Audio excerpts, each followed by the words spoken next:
Assalamu alaikum, myself Danish Hamid. I'm a 12 degree student in data science and artificial intelligence from IT Madras. Today, I will complete the revision of real numbers. That is the first chapter of your class 10th mathematics. So exams are very near. This is the first video series of class 10th mathematics. What I will share with you in this video, key concepts, basic definitions, some NCRT important asked questions, okay, and the problem solving approach, okay. So about the real numbers consists of all rational and irrational numbers. Real numbers होते हैं जो कि irrational set of rational and irrational numbers होते हैं, but real number system has many subsets. Just like real number एक set है हमारा, ठीक है, रियल नंबर एक सेट है हमारा, उसमें से क्या क्या है, उसमें नेचुरल नंबर्स भी हैं, उसमें होल नंबर्स भी हैं, उसमें इंटीजर्स भी हैं, उसमें रेशनल और इरेशनल नंबर्स भी है। सो रियल नंबर्स के बाहर एक दुनिया होती है जिसको कि हम इमेजिनरी नंबर्स कहते हैं, जो कि आयोटा के फॉर्म में होता है। क्लास 11th में आपको पढ़ना है, you don't have to worry about that, but पढ़ने हैं रेशनल। अगर मैं देखूँ whole number natural number start होते हैं 1 से, तो इन ये किस में होते हैं, ये इंक्लूड होते हैं होल नंबर्स में, और होल नंबर्स और नेचुरल नंबर्स इंक्लूड होते हैं इंटीजर्स में, और ये तीनों इंक्लूड होते हैं रेशनल नंबर में, और रेशनल नंबर और इरेशनल नंबर दोनों इंक्लूड होते हैं रियल नंबर्स में। Now you got the idea कि now will separately discuss these things. Natural numbers वो होते हैं जो कि जब हम काउंटिंग स्टार्ट 1 से करते हैं, 1 to infinity, okay, 1 to infinity. So these are natural numbers. Whole numbers होते हैं जब हम काउंटिंग स्टार्ट 0 से करते हैं up to infinity, okay, 0 1 2 3 4। And integers होते हैं होल नंबर्स और उनकी negative images. This just like here 0 is also included in whole numbers also and integers also. Integers just like -3, -2, -1 and 1 2 3, okay, but there you will not see 3 point something, okay. Now we will talk about separately rational and irrational numbers. What are rational numbers?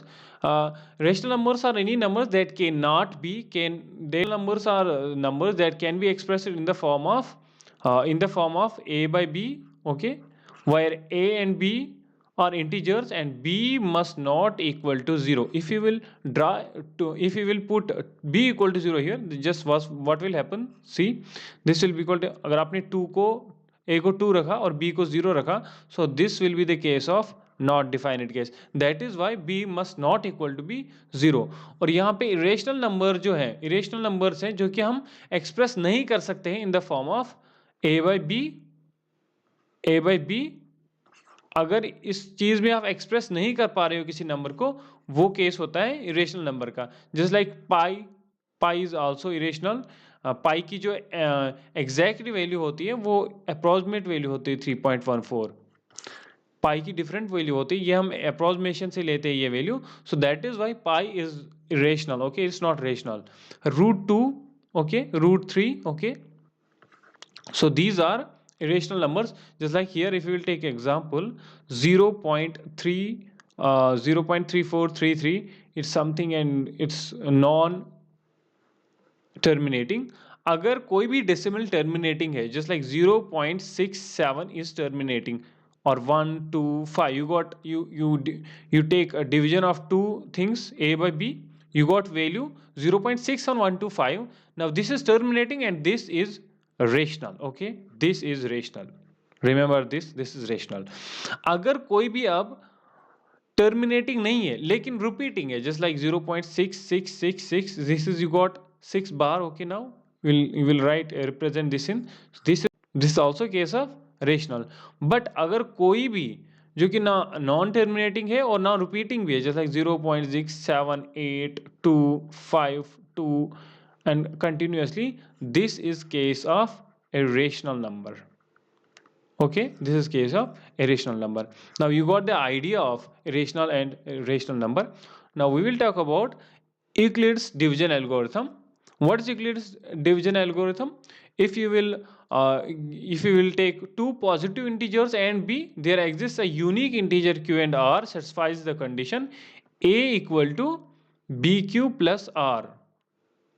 Okay, don't confuse about this things. अगर मैं किसी भी चीज़ का division करता हूँ, just like here ए का मैं division करता हूँ बी के साथ, और मैंने ये देखा कि क्यू को मल्टीप्लाई करने पर कुछ यहाँ पे अब इस चीज़ को देखिए कंफ्यूज नहीं होना। व्हाट इज एक्चुअली दिस, अगर हमने ए को डिवाइड किया बी के साथ और हमने क्यू के साथ मल्टीप्लाई करने पर कुछ चीज़ मिली और वहाँ से रिमाइंडर जो रहा वो मेरा आर रहा। Okay, so you got this idea what actually here a b c a b q and r are. Okay, that is why 0 must be less than r must be less than b. This must be the condition that will be satisfied. Why? Because अगर ये r बड़ा होगा q से, okay, b से, तो b इसे फिर से मल्टीप्लाई करेगा, यहाँ से r की वैल्यू आएगी, फिर कुछ रिमाइंडर रहेगा। दैट इज वाई ये कंडीशन सेटिस्फाई होनी चाहिए। इसके बारे में थोड़ा सोच रहा हूँ। Okay, now we will see the examples of Euclid's division, जो कि आपके, अगर आप कुछ क्वेश्चंस देखोगे जो कि आपके एनसीईआरटी में दिए हुए हैं, जो कि bye the way easy questions हैं उनसे, जो कि अभी आपने देखा 135 एंड 225 की हम बात कर रहे हैं। यहाँ पे 225 ग्रेटर है, तो इसका हम इसी को हम डिवाइड करेंगे बाय द हेल्प ऑफ 135। तो हमने क्या किया, 225 को हमने डिवाइड किया और 135 के साथ। ओके, सो हमने क्या किया, 1 से मल्टीप्लाई करने पे 135 मिला। ओके, सो यहाँ से 90 हमारा रिमाइंडर आया। अब हम काम करेंगे, इस 90 और 135 को डिवीजन लिमा लगाएंगे। ओके, ना व्हाट हाउ 135 90 के साथ। ओके, सो 1 पे 90 आ रहा है तो 45 remainder, again you got this. Okay, again you didn't got the remainder 0। आप फिर से प्रोसेस करोगे, तो अब आप फिर से प्रोसेस करोगे 90, फिर आप काम करोगे 45 से, तो 2 पे मल्टीप्लाई करने पे 90 आ रहा है, you got 0 remainder. If you got 0 remainder, जो एंड वाला था जिससे आपने मल्टीप्लाई किया था, डिवाइड किया था 90 को, सॉरी, तो वही एचसीएफ होता है between the two numbers. Again, if you will see this question again, with the help of same process, you will get the value of this thing. Okay, जो कि अब एक और क्वेश्चन है, show that any positive odd integer is of the form 6q plus 1, 6q plus 3 and 6q plus 5. Okay, so अगर आप यहाँ पे चेक करोगे कि ये एक इवन है, अगर आपने क्लास 6 से मैथ्स अच्छे से पढ़ी है, सो ये q अगर आप ऑड या इवन रखते हो, कुछ भी रखो, मल्टीप्लाई करने पे ये इवन ही आएगा हमेशा। ओके, अब आप ऐड कर रहे हो ऑड, यानी कि वो 1 है फिक्स, इवन और ऑड को ऐड करने पे हमें ऑड ही मिलेगा। This is by the way some extra knowledge. ये ऑड होगा, ये भी ऑड होगा, ये भी ऑड होगा, क्योंकि ऐड हम ऑड कर रहे हैं एक इवन को। अब आप ये बोलोगे ये तो इवन भी हो सकता है, ऑड भी हो सकता है, क्यों?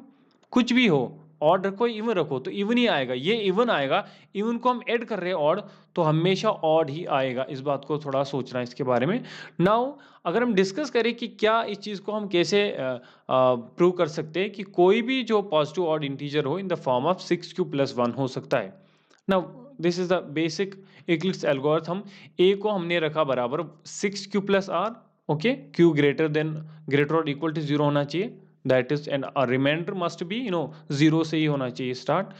और देयरफॉर अगर हमने a को 6q रखा और q 6q plus 1, 6q plus 2, 6q plus 3 और 6q plus 4 और 6q plus 5, also 6q plus 1 is twice of 3q plus 1। Okay, now इस चीज को हमने देखा, ये इस वाले कंडीशन को हमने रखा 2k के बराबर, 2k plus 1।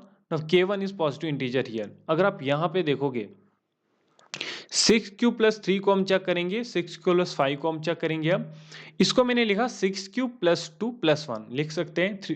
3 को मैंने तोड़ा 2 plus 1 में। ओके, यहाँ पे 5 को मैं तोड़ रहा हूँ 4 plus 1 में। अब इस चीज को मैं नाम दे रहा हूँ k। ओके, इस चीज को मैं नाम दे रहा हूँ k।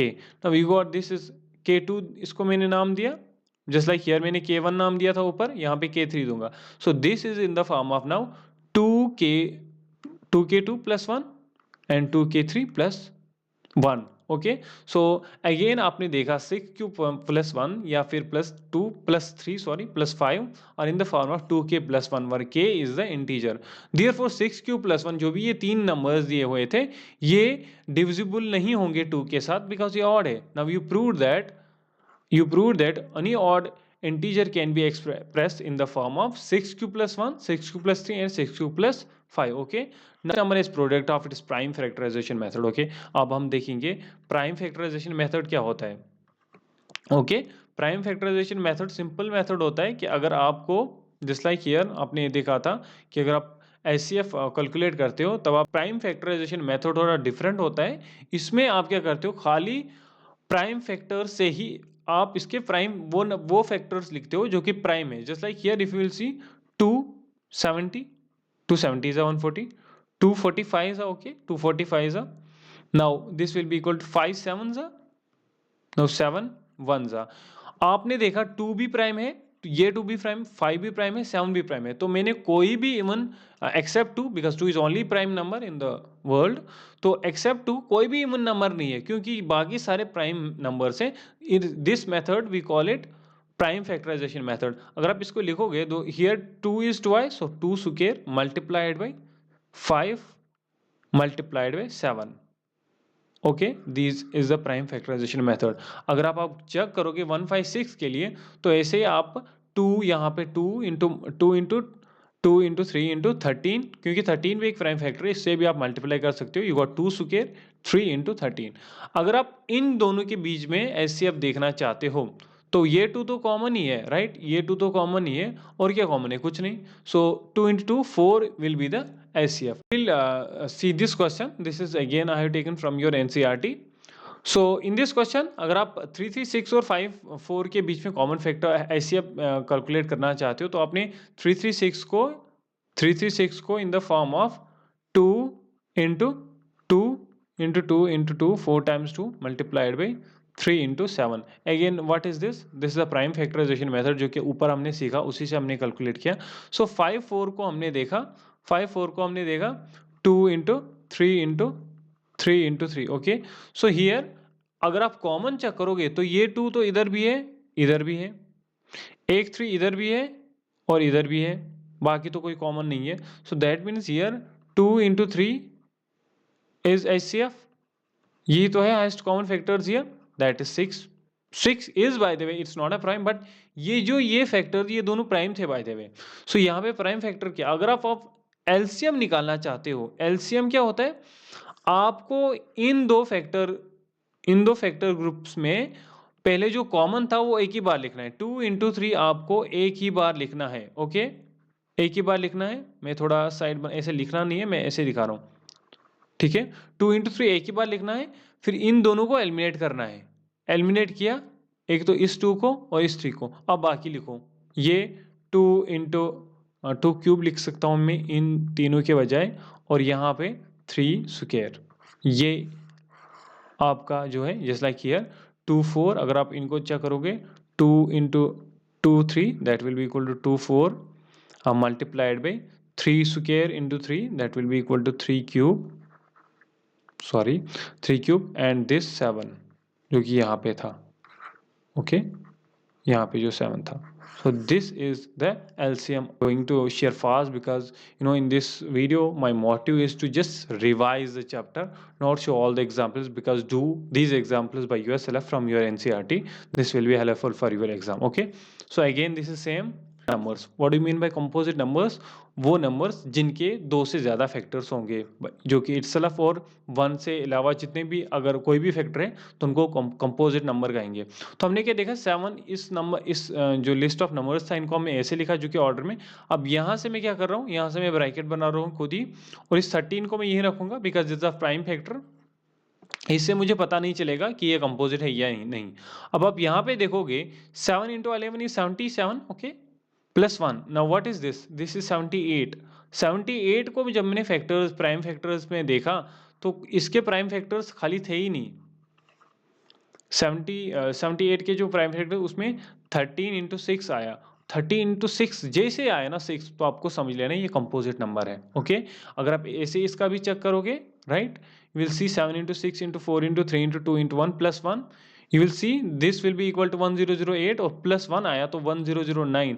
जैसे 1009 के नॉट बी फैक्टराइज्ड फर्दर, अगर आप इसको फैक्टराइज करने की कोशिश करोगे तो ये फैक्टराइज फर्दर होगा ही नहीं. That means it is a composite number, not a prime number. 3 plus 2√5 की बात करते हैं कि रेशनल या इरेशनल है। तो हम क्या देखते हैं, 3+2√5 हम एजप्शन लेते हैं कि एक रेशनल नंबर है। सो 3+2√5 को हमने इक्वेट किया ए बाई बी के साथ। सो हमने क्या देखा, यहाँ पे सॉल्व करने के बाद 2/√3 ए बाई बी -3 ये इधर गया। Okay, so √5 will be equal to 12 by A by B -3. Okay, since a and b are integers, okay, 1/2 a by b -3 will also be rational and therefore √5 is rational.